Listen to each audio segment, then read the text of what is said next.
नमस्कार साथियों, मैं हूं श्रवण कुमार और आपके अपने YouTube channel perfect update with S के वानिका में आपका स्वागत है।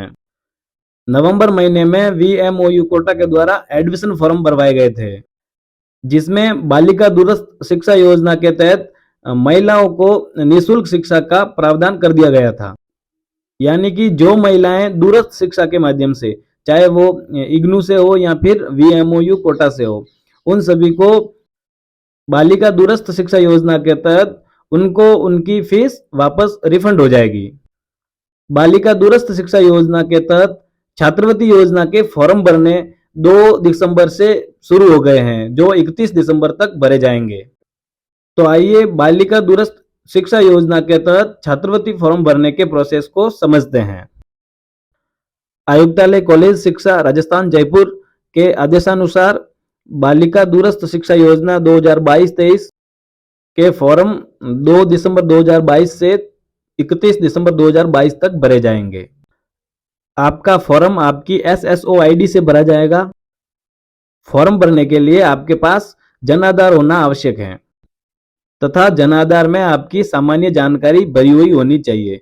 अगर आपके जन आधार में आपकी जानकारी अपडेट नहीं है तो फॉर्म भरने से पहले आप अपने जन आधार को अपडेट करवा दें।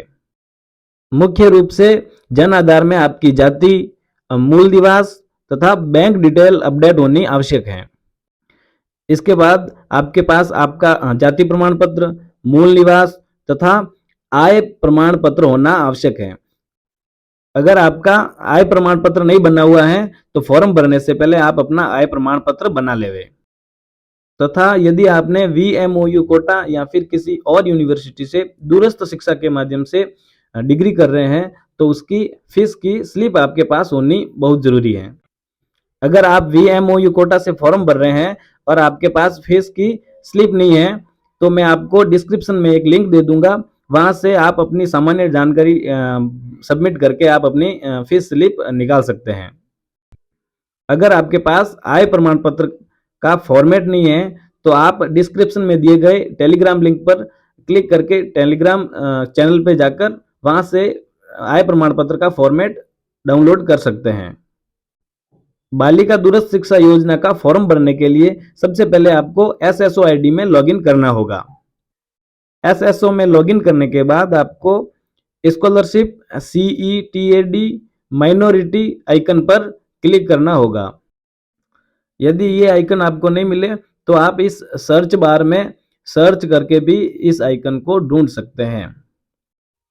स्कॉलरशिप आइकन पर क्लिक करने के बाद आपके सामने एक ऐसा टैब खुल जाएगा, उसमें आपको कंटिन्यू पर क्लिक करना होगा। कंटिन्यू पर क्लिक करोगे तो आपके सामने आपके परिवार के सभी सदस्यों के नाम आ जाएंगे। आपको उस नाम पर क्लिक करना है जिसका हम छात्रवृत्ति फॉर्म भर रहे हैं। विद्यार्थी के नाम के आगे क्लिक करने के बाद आपसे उस विद्यार्थी के आधार नंबर मांगेंगे, तो आपको यहाँ पर उस विद्यार्थी के आधार नंबर सबमिट करने हैं। आधार नंबर डालने के बाद ओके पर क्लिक करना है।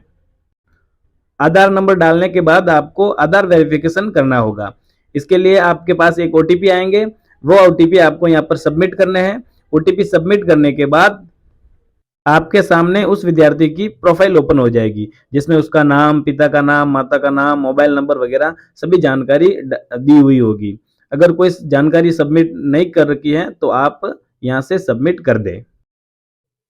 इसमें आपको आपकी सामान्य जानकारी, जिसमें BPL हो कि नहीं हो, मैरिड हो कि नहीं हो, आधार नंबर, वार्षिक आय और अपने मोबाइल नंबर, ये सब सबमिट करने हैं। इसके बाद आपको आपके एड्रेस की जानकारी सबमिट करनी होगी, जिसमें स्ट्रीट, रोड, लैन, सीमा चिन्ह, खंड का नाम, जिले का नाम, पंचायत समिति का नाम आदि जानकारी सबमिट करनी है। इसके बाद आपसे पूछा जाएगा कि ये एड्रेस आपका स्थायी एड्रेस है, तो उसमें आपको यस या नो अपने हिसाब से क्लिक करना है। उसके बाद आपका MLA और MP का चुनाव क्षेत्र कौन सा है, तो वो आपको सबमिट करना है। निर्वाचन क्षेत्र की जानकारी सबमिट करने के बाद आपके सामने बैंक डिटेल आएगी, तो ये जानकारी आपको विशेष तौर पे चेक करनी है।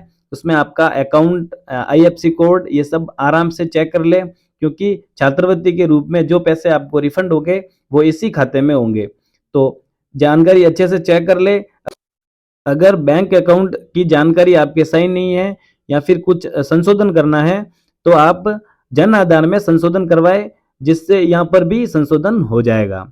उसके बाद ही आप फॉर्म भरें। उसके बाद आप अपने मूल निवास का फोटो खींच के रख ले या फिर स्कैन करके रख ले, और मूल निवास जारी करने वाला जिला, जिस जिले में आपका मूल निवास बना हुआ है उस जिले का नाम, जिस तहसील में आप रहते हैं या फिर जिस जिले तहसील ने आपको मूल निवास जारी किया है उस तहसील का नाम लिखना है। उसके बाद मूल निवास को यहाँ पर सबमिट करना है। मूल निवास सबमिट करने के बाद आपको यहाँ पर अपना आय प्रमाण पत्र को भी सबमिट करना है। अगर आय प्रमाण पत्र का फॉर्मेट आपके पास नहीं है तो डिस्क्रिप्शन बॉक्स में आपको एक टेलीग्राम का लिंक मिल जाएगा, वहां जाकर आप आय प्रमाण पत्र का फॉर्मेट डाउनलोड कर सकते हैं। आय प्रमाण पत्र सबमिट करने के बाद नीचे आपको सबमिट का ऑप्शन दिखेगा, वहां पर क्लिक करना है। क्लिक करते ही आपकी प्रोफाइल सेव हो जाएगी। इसके बाद आपको वापस इसी स्कॉलरशिप टैब में जाकर इस 4 लाइन पर क्लिक करना है तथा नीचे न्यू एप्लीकेशन पर क्लिक करना है। न्यू एप्लीकेशन पर क्लिक करने के बाद आपको एक बार फिर आधार वेरिफिकेशन करना होगा। जो आपके मोबाइल नंबर पर ओटीपी आएंगे वो यहाँ पर सबमिट करने के बाद आपको ओटीपी वेरीफाई करें या फिर नीचे जो लिखा हुआ उस पर क्लिक करना होगा। क्लिक करने के बाद इस टैब में छात्रवृत्ति के जितने फॉर्म भरे जाते हैं उन सभी फॉर्मों की डिटेल यहाँ आ जाएगी। तो आपको बालिका दूरस्थ शिक्षा योजना के तहत फॉर्म भरना है तो सबसे नीचे बालिका दूरस्थ योजना का टैब दिखाई देगा, आपको वहां पर क्लिक करना है। क्लिक करने के बाद आपसे पूछा जाएगा कि आप कोटरा ओपन यूनिवर्सिटी से फॉर्म भर रहे हैं या फिर Indira Gandhi national open university से फॉर्म भर रहे हैं। आप जिस भी यूनिवर्सिटी से डिग्री कर रहे हैं उस यूनिवर्सिटी के आगे क्लिक कर दे तथा उस यूनिवर्सिटी से आपको मिले हुए जो नामांकन आईडी हैं या फिर एनरोलमेंट आईडी हैं वो यहाँ पर दर्ज करें। एनरोलमेंट नंबर डालने के बाद सबमिट पर क्लिक करेंगे तो आपके सामने स्कॉलरशिप का फॉर्म खुल जाएगा। वो फॉर्म आपको भरना है। इसमें आपको एजुकेशन संबंधी सामान्य जानकारी पूछी जाएगी तथा जिस यूनिवर्सिटी से आप डिग्री कर रहे हैं वहां की एडमिशन फीस की स्लिप मांगी जाएगी, वो आपको यहाँ पर सबमिट करनी होगी। तो इस प्रकार आप बालिका दूरस्थ शिक्षा योजना का छात्रवृत्ति का फॉर्म भर सकेंगे। इस वीडियो के माध्यम से मैंने बालिका दूरस्थ शिक्षा योजना के छात्रवृत्ति का ऑनलाइन फॉर्म भरने के प्रोसेस को समझाने की कोशिश की है। फिर भी अगर आपके कोई सवाल हो तो कमेंट जरूर करें, आपके प्रत्येक सवाल का जवाब देने का प्रयास किया जाएगा। अगर आपको फॉर्म भरने में कठिनाई आ रही है तो आपको एक डिस्क्रिप्शन बॉक्स में टेलीग्राम का लिंक दे रखा है, वहां ज्वाइन कर दे और अपने सवाल रखे।